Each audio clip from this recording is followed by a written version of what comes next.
Thank you for joining me today. I am very, very excited to be talking to a dear friend of mine, quite a few thousand miles from, well, not too far from where I am now.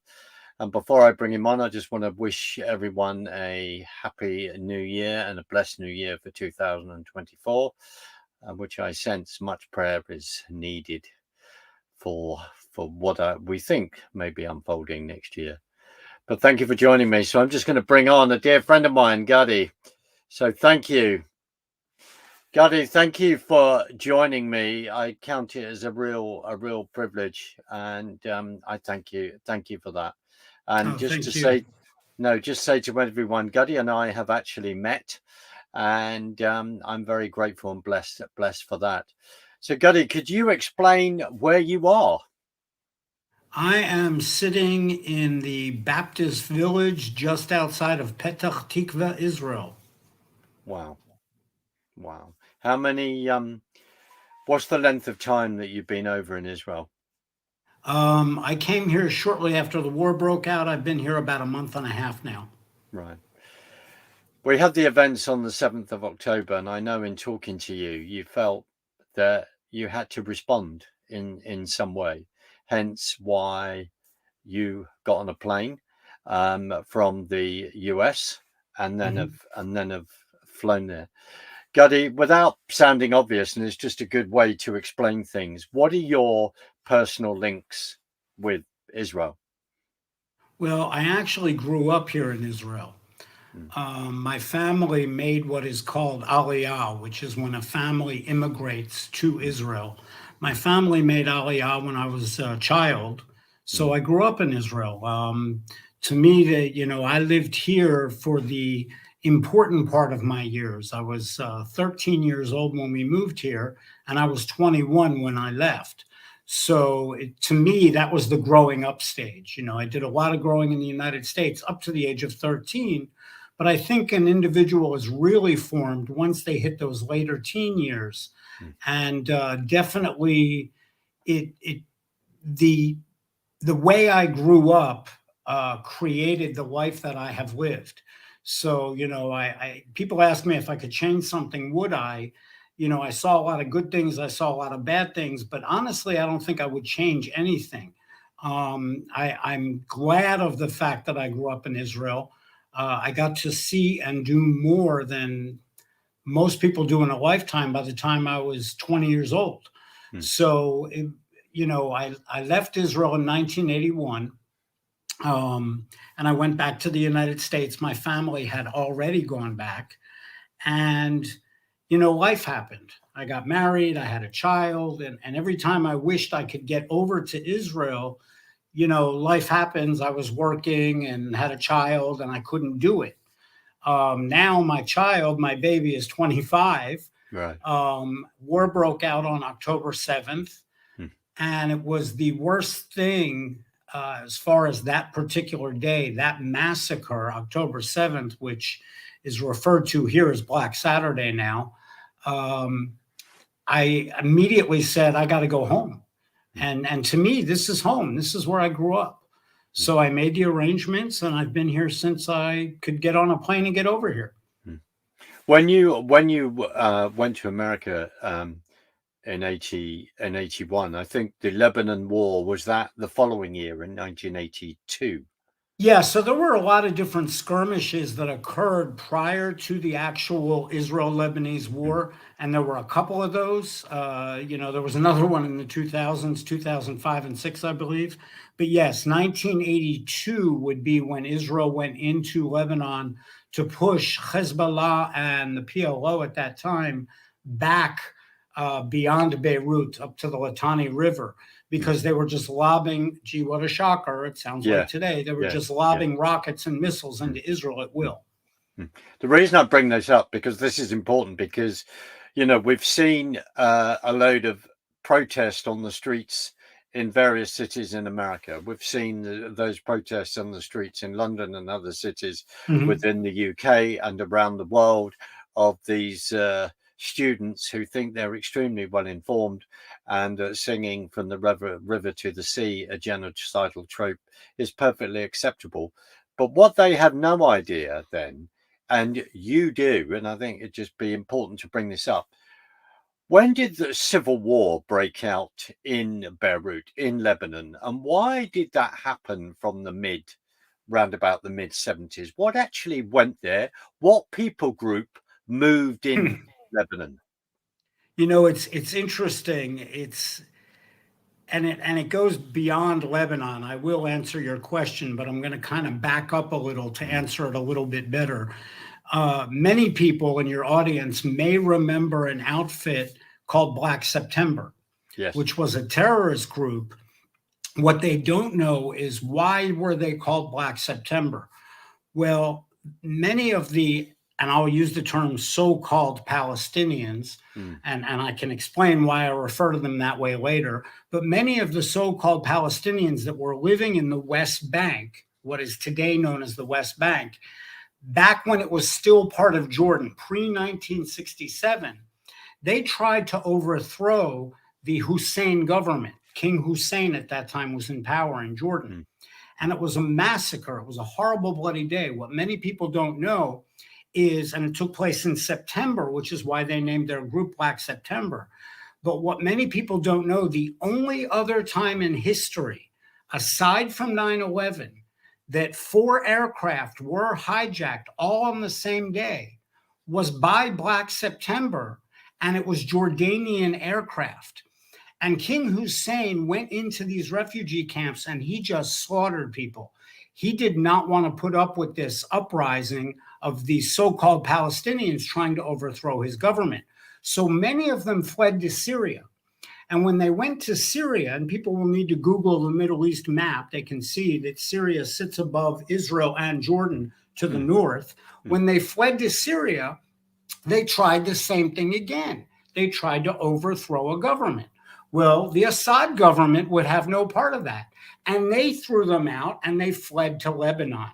And what you had in Lebanon, the PLO, the Palestine Liberation Organization, of course, Yasser Arafat, what you had was they went over and did in Lebanon what they could not achieve in Jordan or Syria. So you had this civil war.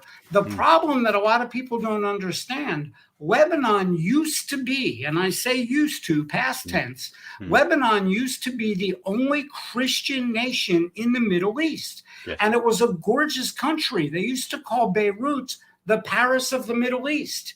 It had 5-star restaurants, theaters, a nightlife, hotels. And Hezbollah, what became Hezbollah from the PLO, they created this civil war. Of course, now they're in the government, they're in the Lebanese government. Many of those from Hezbollah sit in the government. And that's what created the civil war. And people have to, just look at history, and there's no need to try and wonder, why won't Egypt take people from Gaza? Well, your answer is, look at their history. Every country they go to, they try and overthrow the government, just like Hamas did in Gaza. Because, yes, they won a fair election, but how did they win that fair election? They killed all of their opponents before the election, so there was nobody else running. So, this is the way that particular group operates. When I say that particular group, I'm referring to the so-called Palestinians. It's really important. This history is so important because this history is denied. People will not face facts. I mean, what you were saying about Jordan, and I'm, doing the research, of course.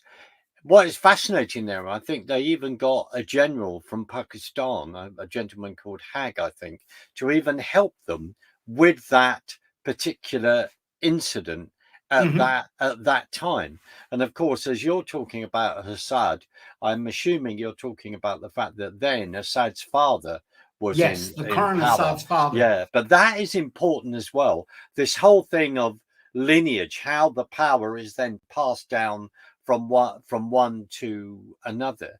And then you have the same thing in Jordan with King Hussein. Yeah. That goes all the way back to his grandfather.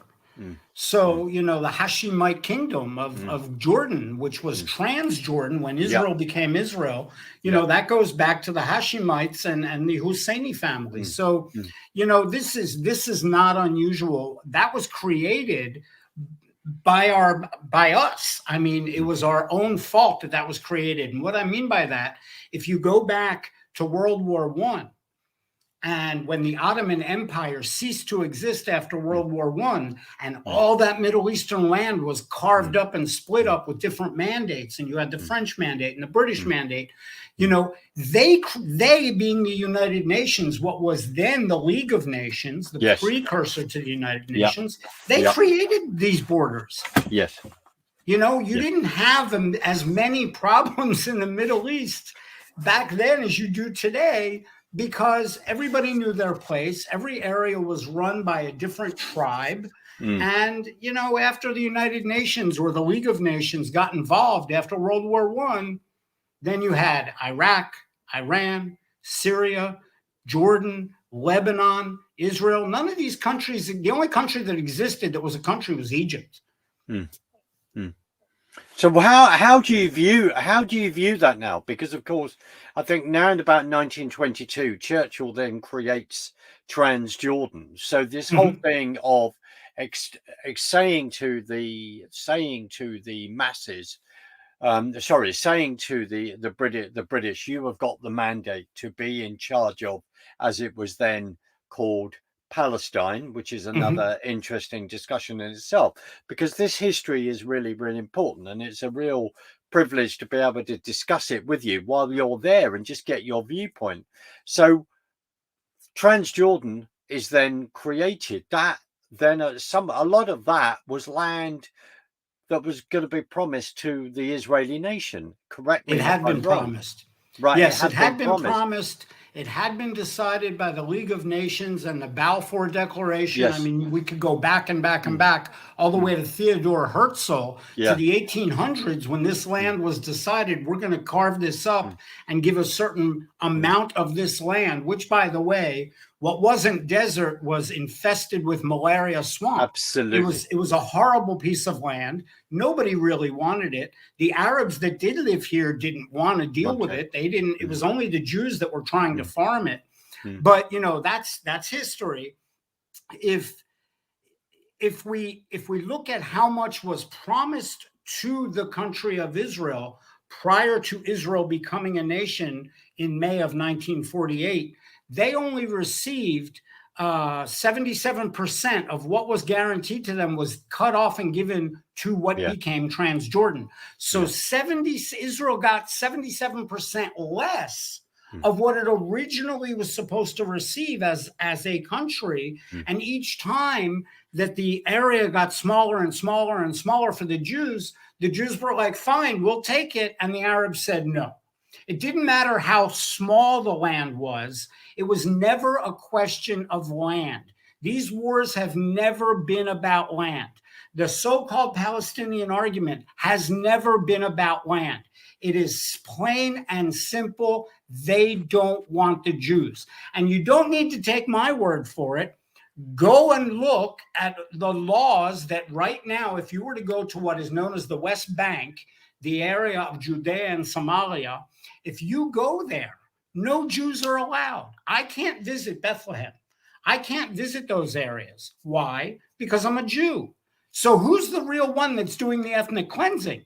Because Arabs certainly live in Israel. They vote in Israel. They can become police officers and judges. They're members of the parliament.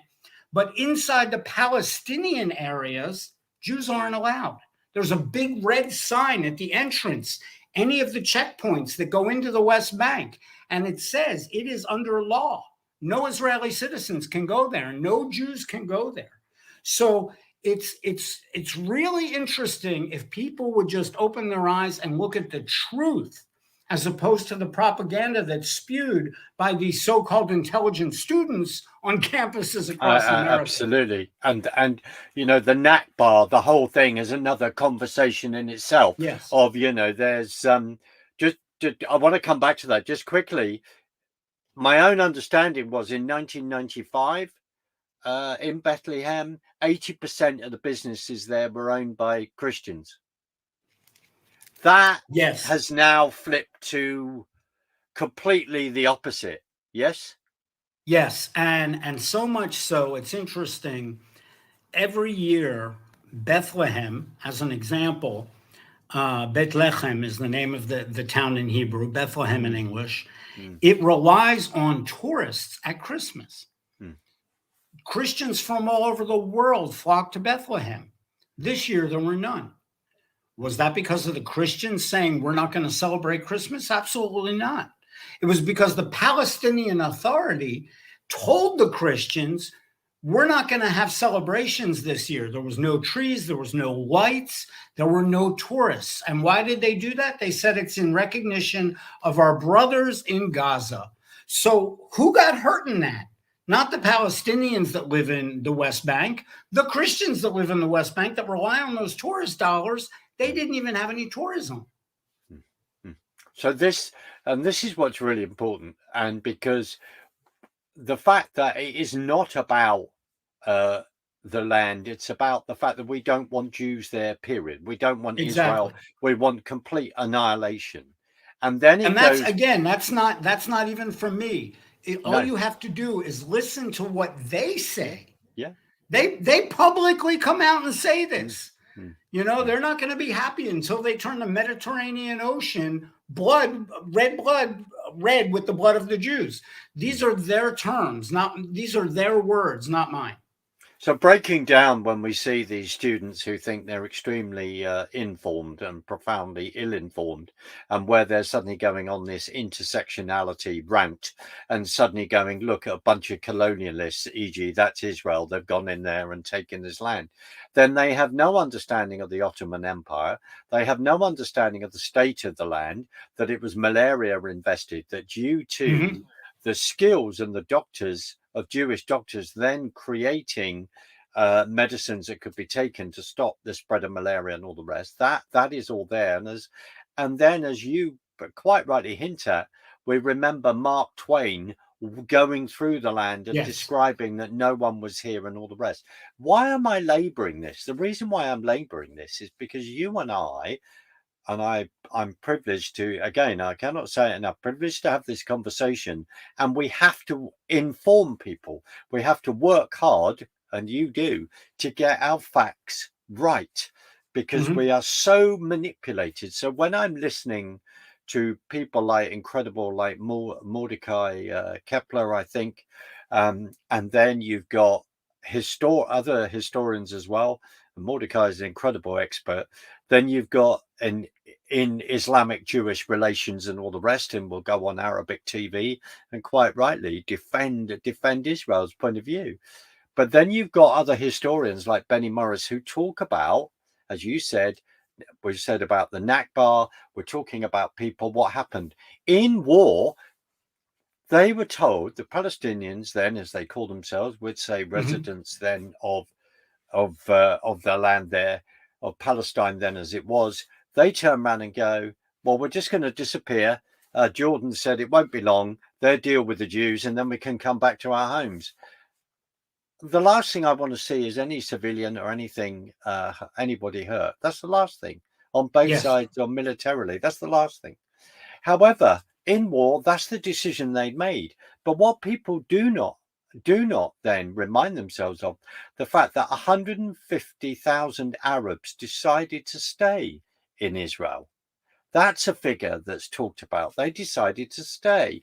Others then left. And as you rightly say, there are, I think, 2 million Arab Israeli citizens that live within Israel. This is really, really important. If there was a genocide agenda going on, how come that the population of Gaza has increased so much, Gadi? Because they're then not doing a very good job, are they? No, you know, it's funny, and you brought up the number of 2 million, and when I lived here, because I left in 1981, so let's think about that. You know, it was 42 years ago that I left Israel, 2023. When I left, there was less than 1 million Arabs in Israel that were citizens. Now there's over 2 million. So obviously there's no ethnic cleansing or apartheid going on here in Israel. No. And also, there's a lot of different graphs and memes and things like that on Facebook. I even have posted some showing all the different Arab nations around Israel and what the Jewish population was pre-1948, pre-Israel becoming a country. Absolutely. And how many Jews lived in those countries and how many are there now. And then it compares it to Israel, how many Arabs were here, Muslims were here, and how many are here now. And the only place where that number has risen is in Israel for the number of Muslims. Not only do they have the same rights as all Israeli citizens, the female Arabs, the female Muslims, I shouldn't say Arabs because you have Jewish Arabs and Christian Arabs, but the female Muslims have more rights in Israel than they do in any other Muslim nation, starting with the fact that they can drive. They can go out without a chaperone. They can work. I mean, they have all the exact same rights as anybody living in the United States would have here in Israel, because it is a democratic nation. And, people don't realize that. What women do here in Israel, if they were Muslim in a Muslim country, they'd be in jail or beheaded. And people don't realize that. That still goes on today. There is still a square in Saudi Arabia where they behead people. This is part of Sharia law, and people have no concept, and they're screaming, from the river to the sea. They have no clue what they're talking about. Most of them don't even know what river or sea borders Israel, let alone what that saying means. How did it make you feel seeing the young people coming out with that and all this representation of history on the streets of America? Were you surprised or not? I really wasn't surprised, given the things that I've seen over the years in the United States and what has happened to the education system in the United States, not just in our universities and colleges, but even our high schools, junior high schools, and elementary schools. Having said that, what surprised me was some of the people that were jumping on that bandwagon, and I'll give you a perfect example, the LGBTQ community. Do they not have any concept that the fact that they are lesbians, gays, or homosexuals, if they were in any Islamic country, name one, they would be immediately either tied to a chair and thrown off a rooftop or beheaded. They have no concept. They're screaming for the rights of Palestinians, but yet if they were in Palestine, they'd be killed. Why? Because of their choice of lifestyle. They have no understanding whatsoever. So I wasn't so much surprised to see all these so-called intellectual students going out there and marching in favor of Hamas in Palestine. I was more surprised at some of the groups that were joining those students, because they themselves wouldn't live a day in any Muslim nation.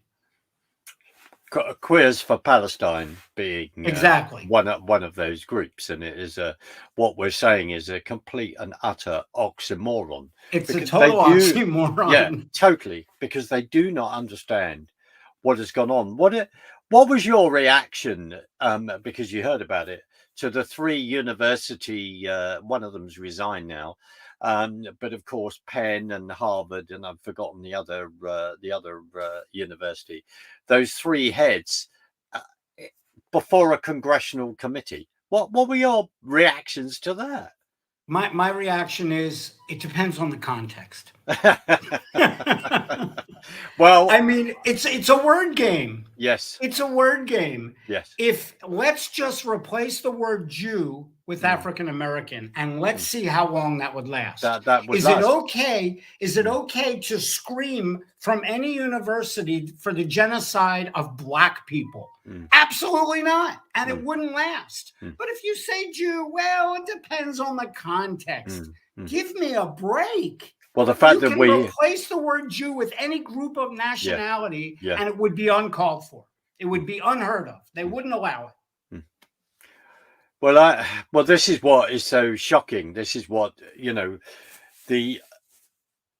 despicable events of the 7th of October and what happened and what we've witnessed, and video footage and all the rest, and GoPros.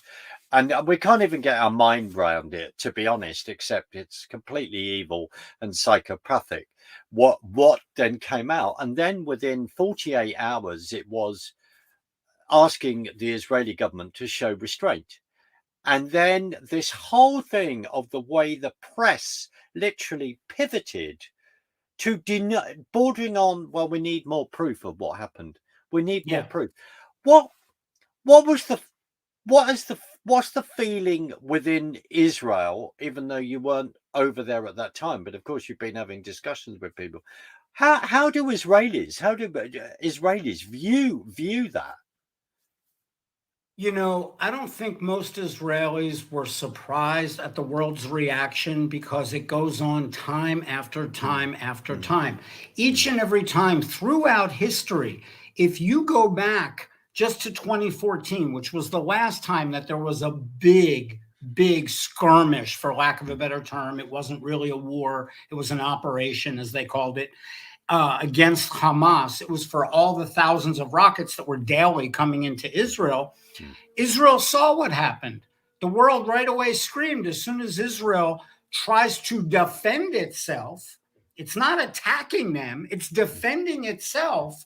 And in order to defend itself, well, we're going to need to go in and we're going to need to blow up the areas that are shooting rockets. Makes perfect sense. Any country would do that.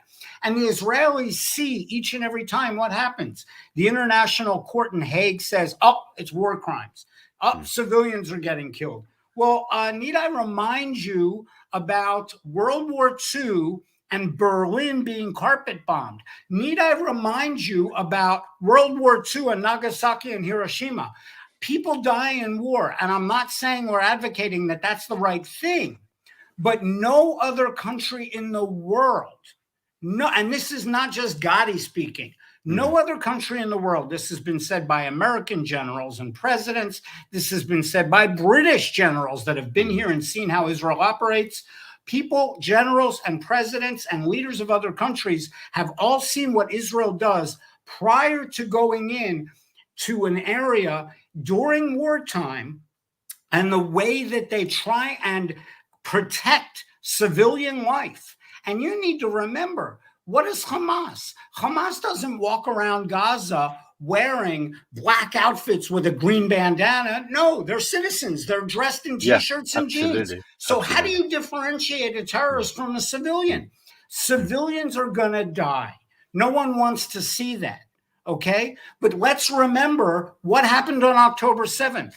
1,400 civilians were not only killed in Israel, were murdered because there was no war. They came across the border and massacred them. Over 350 in one area that were all teenagers at a music festival.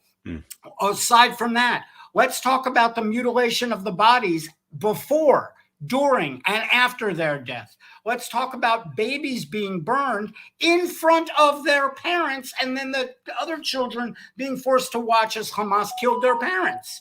You know, the raping that went on. And you know, some of the things that I have seen, and I know I discussed this with you, Mark, in the past, but since I've been here, I have managed to see a lot more videos of what did not make the mainstream media because it was too atrocious.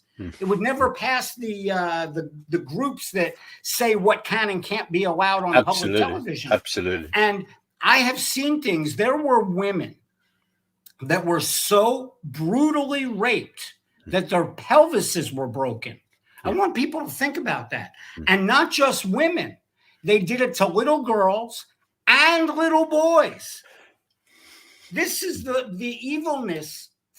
There is no word in the English language to describe what Hamas did on October 7th to Israel. So now Israel, the Israeli Defense Force, notice they're not called the Israeli Attack Army. It's the Israeli Defense Force. All they want to do is defend their own land. That's all they've ever asked for since 1948. Leave us in peace and we'll leave you alone. Now the Israeli Defense Force goes in to try and eliminate the threat of Hamas, and the world is like, oh, ceasefire, stop. What other nation in the world would stop?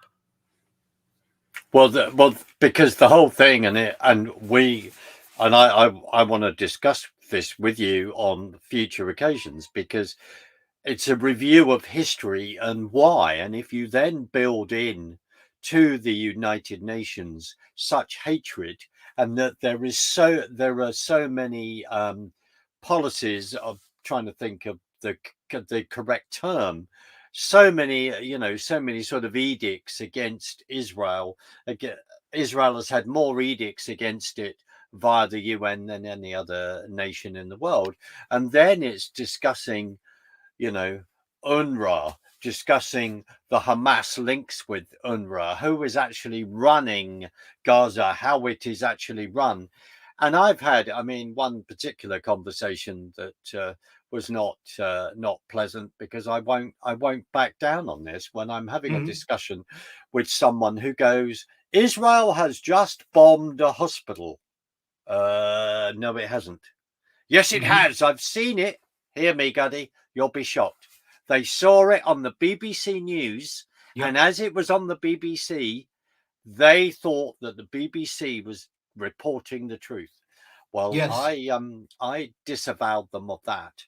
The fact that a rocket is misfired from Hamas and ends in a car park of the hospital.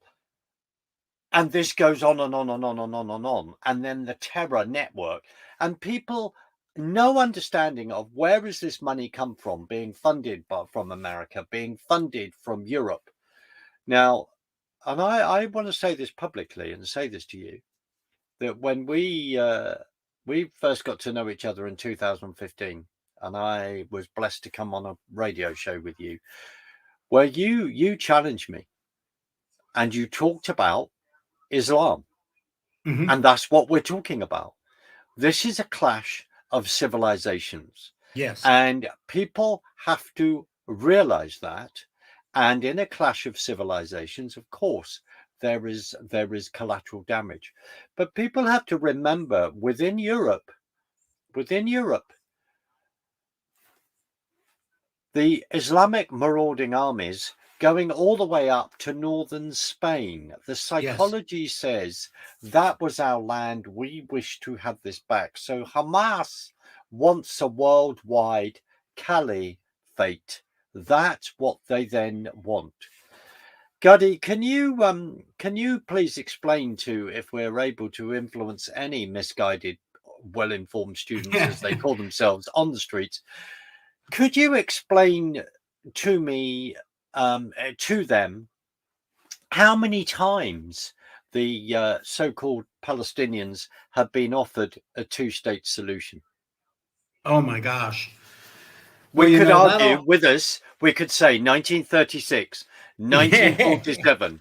We may even say 1956, but definitely I think 67, 2000, 2005. I'm not saying this to be clever. What I'm saying is there's at least six different occasions. More than that, but yes. And I'd like to explain why I say, always in quotes, the so-called Palestinians. Yeah. Let me explain that briefly. There was an area under the British mandate pre-1948, May 15th of 1948 to be exact, that was called Palestine. It did not have its own president. It did not have its own flag. It did not have its own mayor. It did not have its own anything.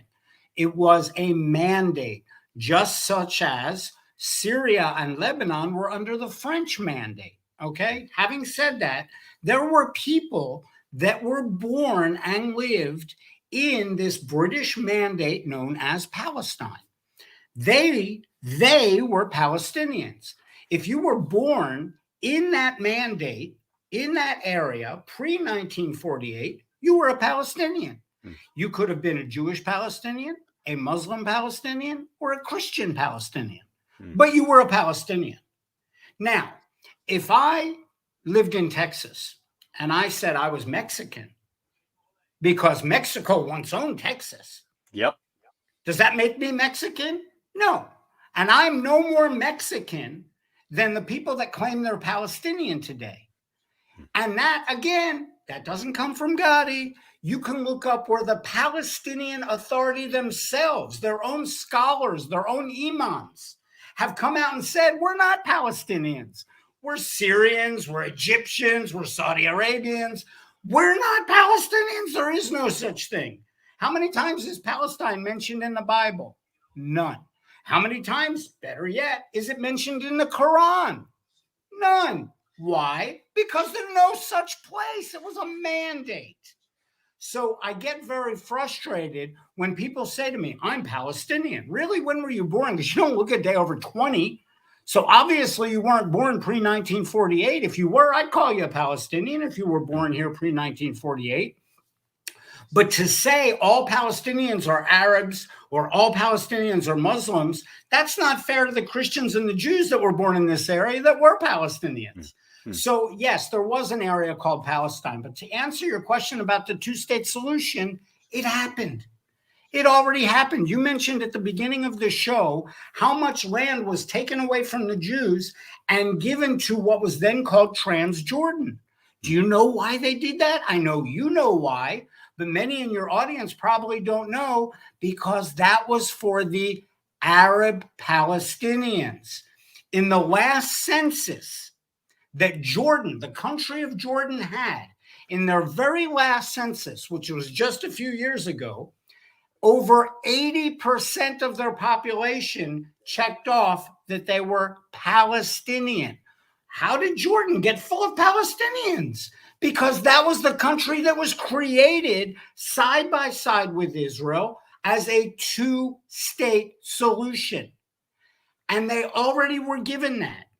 Those that were living in the West Bank area, who set up those refugee camps? Israel didn't set up those refugee camps. Israel had nothing to do with the West Bank in 1948. The Jordanian government set up those refugee camps. Who set up the refugee camps in Gaza?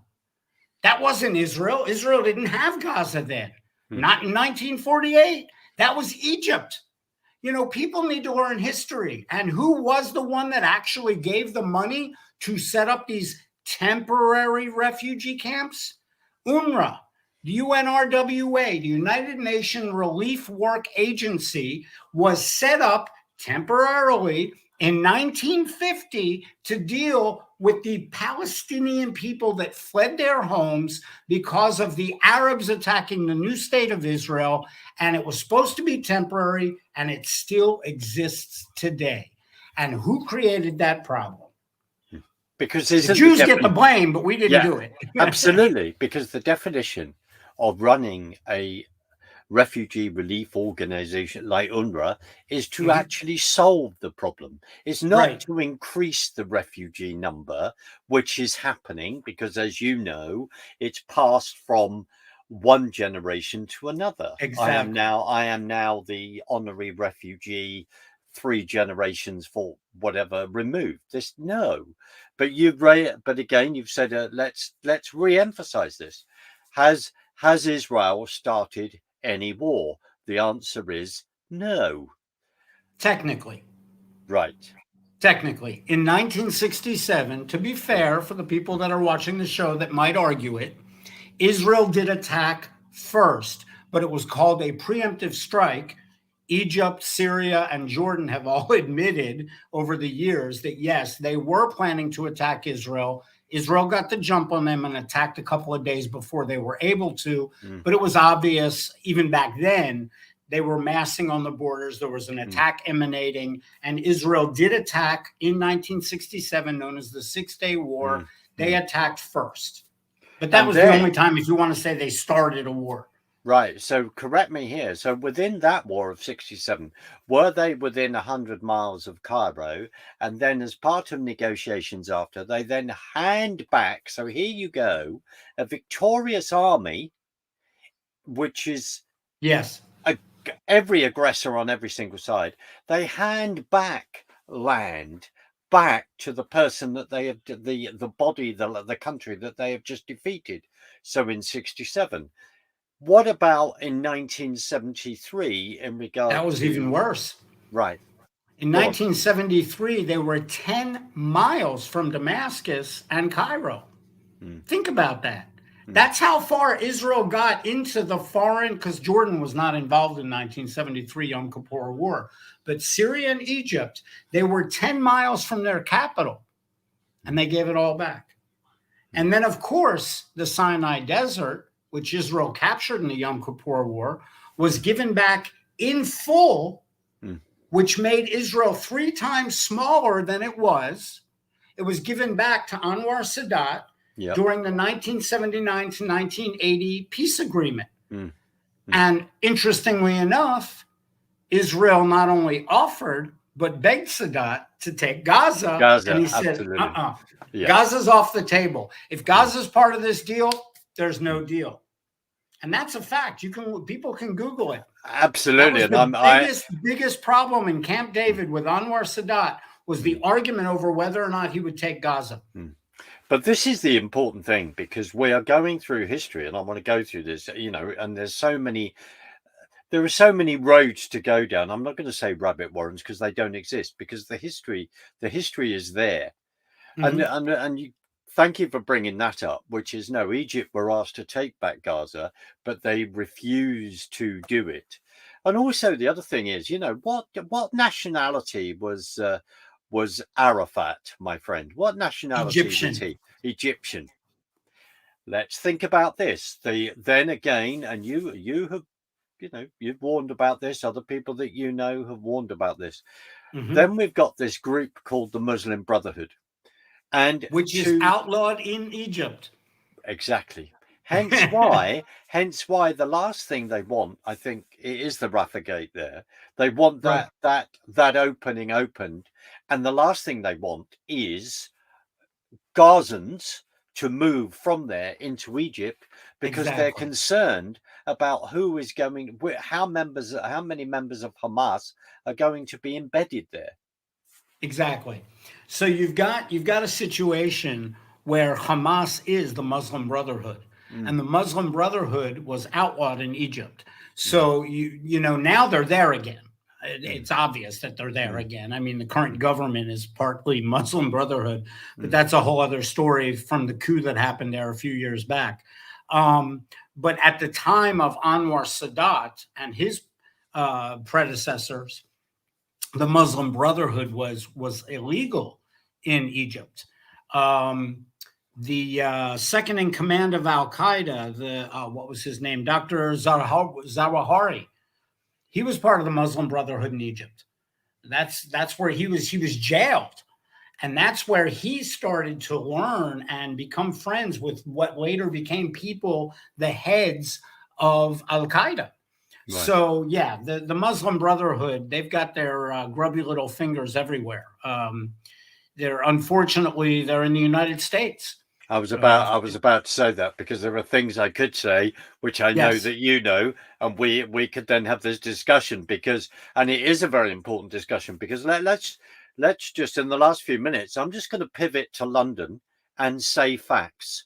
Yes. So as the incredible Douglas Murray, one of our wonderful British journalists, is in Israel, been in and out of Israel, I believe, is in there now. And I'm just looking to the right, because there was a book I was going to just quickly show. I'll see if I can find it in a minute.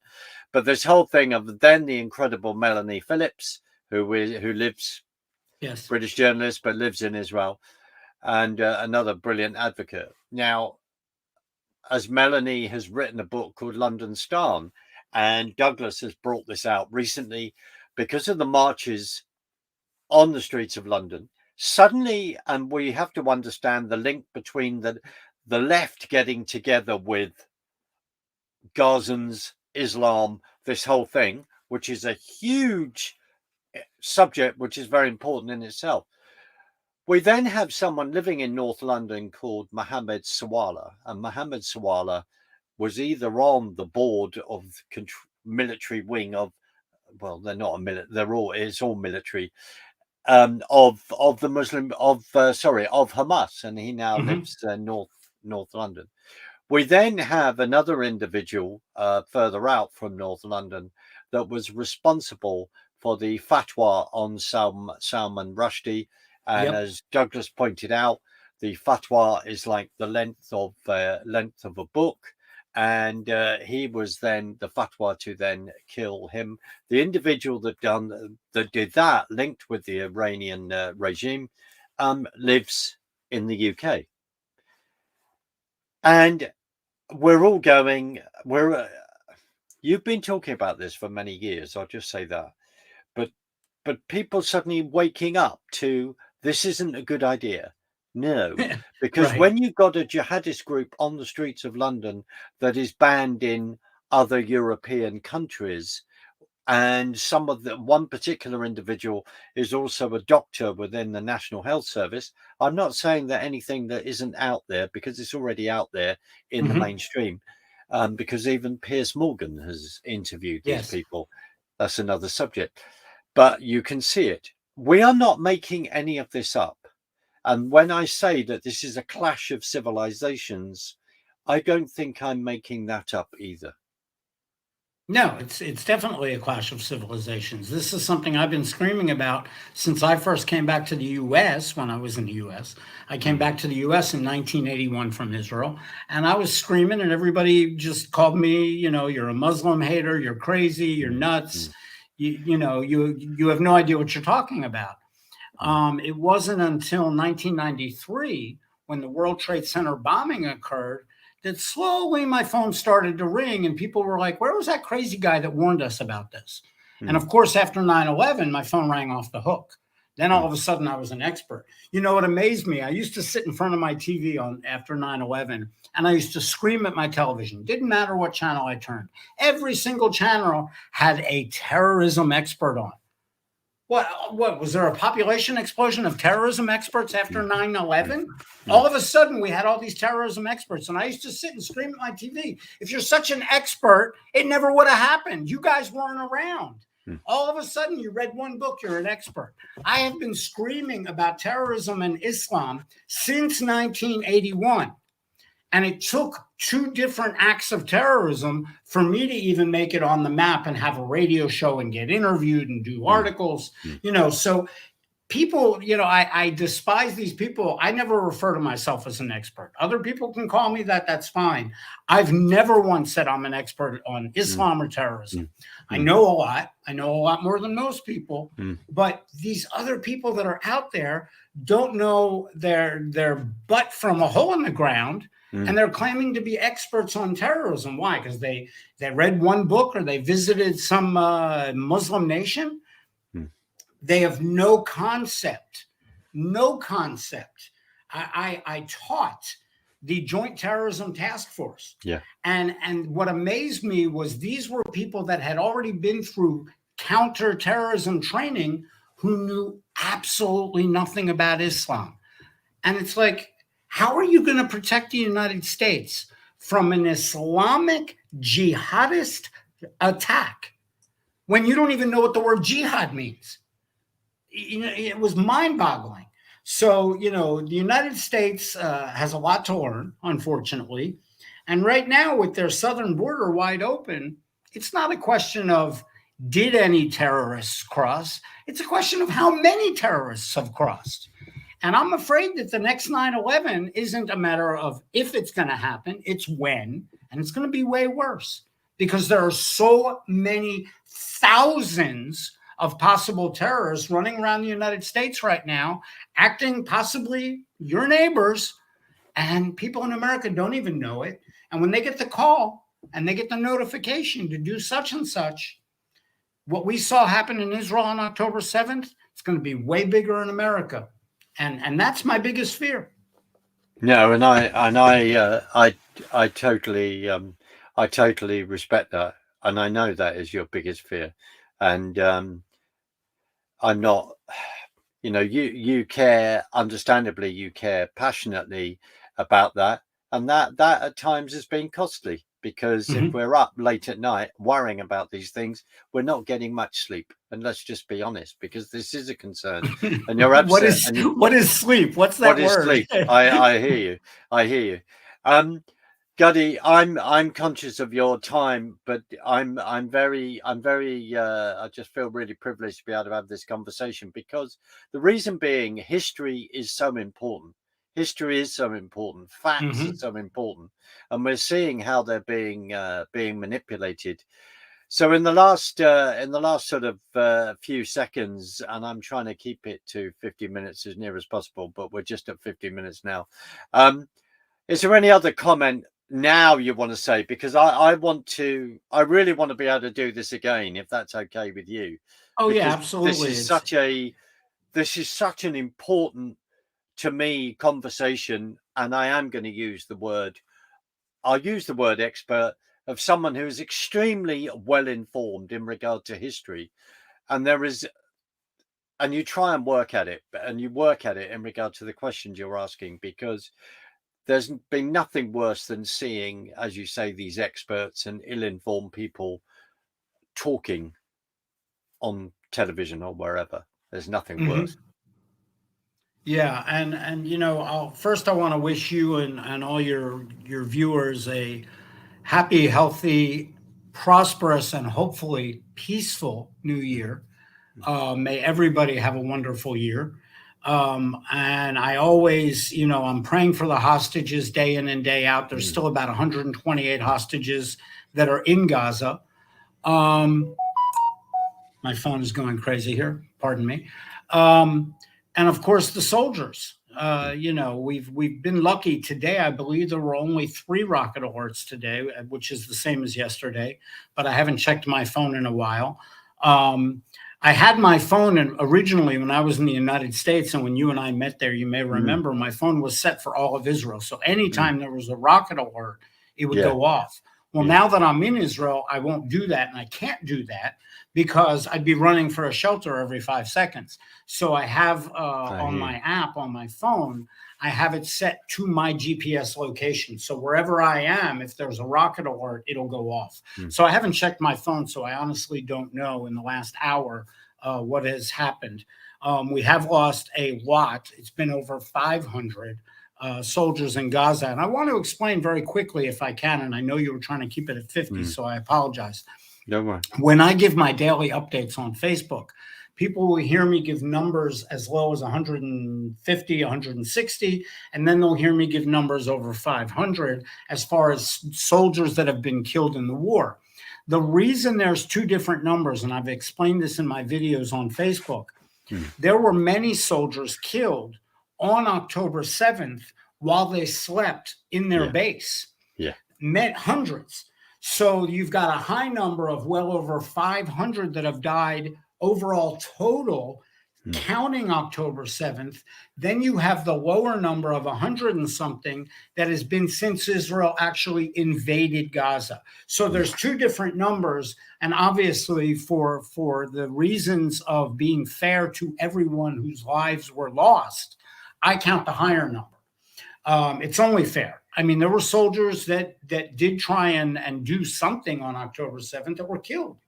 A lot of people don't know about all the police officers that died. There was a police station in the town of Sderot where the terrorists actually got to that town and they killed every single member inside. They burned the entire police station down. They had to bulldoze it. There was nothing left. Yeah, I remember, and the police station's on the corner of the street, wasn't it? And then they bulldozed that. I've been there. I've seen that. I don't know if you saw my video when I was down in Sderot. Yes. I went to the bus stop where people had died. You know, people have no concept of what took place on October 7th. And this is what cracks me up when they use the term that Israel needs to use. What do they call that? Equivalent force. Restraint. Oh, equivalent. Yeah. Restraint. There's a word for it. I forget what they use. It's not equivalent, but you know, they don't want Israel to use more force than Israel is using more force. And I'm like, do you have any idea what took place? Because Israel is using about 10,000 times less force than what Hamas did on October 7th, because Hamas massacred women, children, the elderly, civilians, people that were hiding in bomb shelters. They burned them, they massacred them, they chopped them up into pieces. I mean, the atrocities go on and on and on. And they're like, oh, well, you've proportionate. That's the word. Yeah, proportionality. If you want to talk about proportionate, Israel is being kind, because in my opinion, they could have gone in and leveled Hamas in Gaza, and that would have been the end of it, and that would have been proportionate. So, you know, I don't want to hear these people argue about proportionate until they get behind a gun and have to point it at another human being, and they don't know if that human being is a terrorist or not because they're dressed like a civilian. Don't talk to me about civilian casualties. No, not at all. And also, no, and I just thank you for your explanation on that. Gadi, I'm going to end it now if you don't mind, but I want to continue with this because it is such a privilege to talk to you, but explaining what is going on while you are there, because you then have the feel and you have the emotions of it, which may sound a daft thing to say, but through a screen, sometimes it seems that you are so many steps removed from it, but you're not. So thank you. And very, very quickly, thank you. And I will be more than happy to come back anytime you want, Mark. One of the things you and I talked before we came on the air, and we totally forgot to mention, the reason I'm in this Baptist village is this is a place that has dormitories that are empty. And many of the displaced refugees from Israel, from up north and down south, that were evacuated from their homes due to the war, they're living here. So my way of helping is I'm helping take care of all these families that are living here. So that is something we forgot to mention, was the 100,000 people in Israel. Absolutely, and I'm glad you have. And I'll tell you what, in our next discussion, let's start from that point, because this is really important. Yes. All right, my friend, fantastic to see you, and thank you for joining me. And I'm just going to play us out, and thank you everyone for and Happy New Year. And Happy New Year, my friend. Take care. Be safe, please. Bless you. God bless. Bless.